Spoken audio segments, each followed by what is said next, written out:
Olá, meus irmãos, tudo bem? Espero que todos estejam bem, debaixo da graça do nosso Senhor Jesus.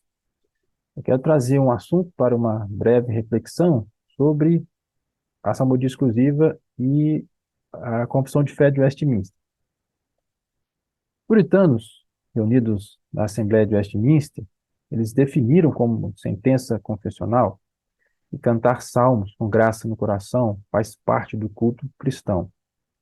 E a pergunta que se levanta é: o que exatamente os puritanos queriam dizer quando eles utilizaram o termo salmos nessa sentença confessional? Será que eles estavam se referindo aos 150 salmos da Bíblia e, portanto, defendendo aquilo que hoje nós chamamos de salmodia exclusiva? Ou eles estavam usando um termo genérico para incluir tanto os 150 salmos da Bíblia quanto outras porções da Bíblia, ou até mesmo as mais variadas canções de natureza humana, as composições não inspiradas? Bom, há diversas maneiras de demonstrar que esta ideia de que eles usaram o termo salmo genericamente é equivocada. Uma delas é pensar sobre a ordem em que se deram as ações, as decisões, as atitudes da Assembleia de Westminster. Então, veja, a Assembleia elaborou, definiu e aprovou um diretório de culto, o qual mencionava o cântico de Salmos, que deveria serem cantados nos dias de ações de graças, nos dias do Senhor, por ser, acima de tudo, a mais apropriada ordenança para expressar alegria e ações de graça. E ainda afirmava, na seção específica do Cântico dos Salmos, que os cristãos deveriam cantar salmos juntos na igreja e em família. E para isso, todos, pelo menos aqueles que soubessem ler, deveriam ter um inário dos salmos.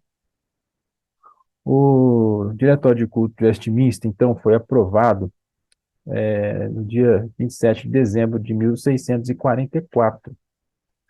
Enquanto a Assembleia trabalhava na elaboração deste Diretório de Culto, ela também resolveu adotar uma das versões do Saltério que foram oferecidas à Assembleia para apreciação, e adotou a versão de Francis Rose, que era, segundo a própria Assembleia, a que mais se enquadrava com o texto original hebraico.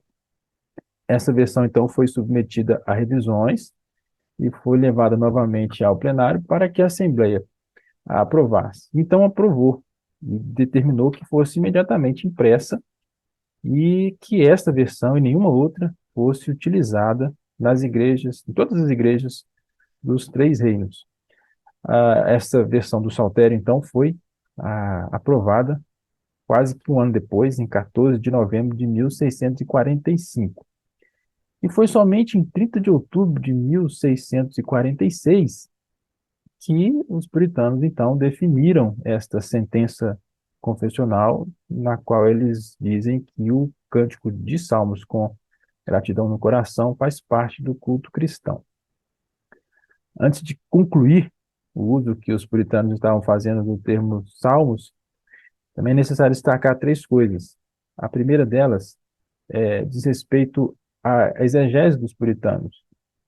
Para essa sentença confessional, eles ofereceram os textos provas de Efésios 5:19, Colossenses 3:16 e Tiago 5:13. Efésios e Colossenses são textos onde Paulo apresenta a famosa tríade paulina de salmos, hinos e cânticos espirituais. A grande maioria dos puritanos interpretavam essa tríade como significando apenas os 150 salmos, os salmos de Davi. Era essa a interpretação que vigorava entre eles, né? A outra coisa que precisa ser destacada é que era já a prática dos puritanos cantar os salmos, e assim eles fizeram após as deliberações da Assembleia de Westminster também. E, inclusive, os presbiterianos escoceses, que aceitaram, né, receberam e adotaram os documentos e as decisões da Assembleia, fizeram igualmente uma prática de cântico exclusivo dos salmos nos cultos. Isso durou por muitos anos, só depois de muito tempo é que foi sendo modificada aos poucos.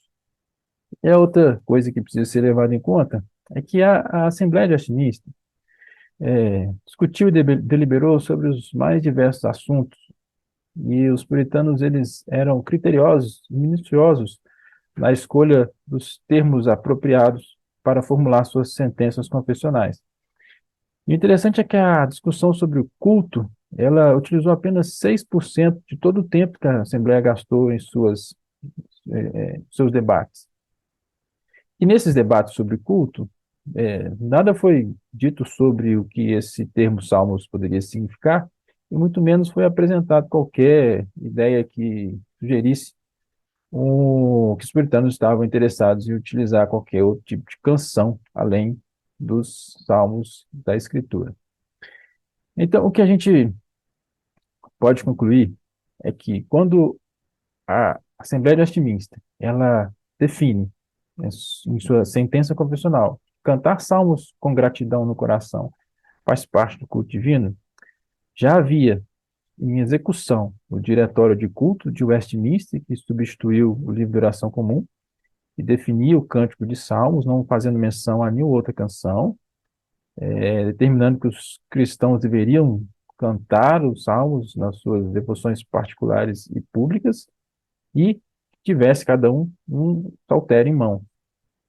Além disso, a Assembleia ela proveu para então a igreja poder executar essa adoração uma versão contendo 150 salmos somente, e que deveria ser cantado só essa versão em todas as igrejas dos três reinos.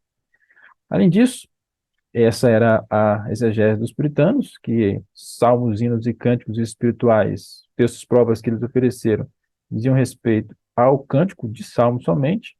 Era uma prática que eles já haviam adotando já há algum tempo, passaram a adotar, tanto da Inglaterra quanto da Escócia, e nas atas, e assim também atestado pelos historiadores, não houve nenhuma discussão sobre o que os puritanos entendiam sobre o termo salmos.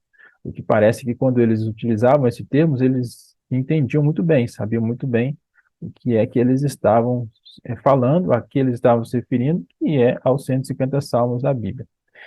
Diante desses dados históricos, nós podemos concluir que quando foi, então, definida essa sentença confessional, os puritanos não queriam dizer outra coisa, a não ser que cantar os salmos somente, os salmos da Escritura, é parte do culto cristão. E por que que esse assunto é relevante? Porque as pessoas e as igrejas que adotam os documentos de Westminster como padrão de fé precisam ser coerentes com aquilo que foi a intenção original dos autores destes documentos, o que eles estavam realmente dizendo ao escolherem bem os termos que eles adotaram. E assim, então, que a igreja possa ter uma prática que seja coerente com aquilo que está nestes documentos. Só o assunto para que a gente possa refletir. Muito obrigado.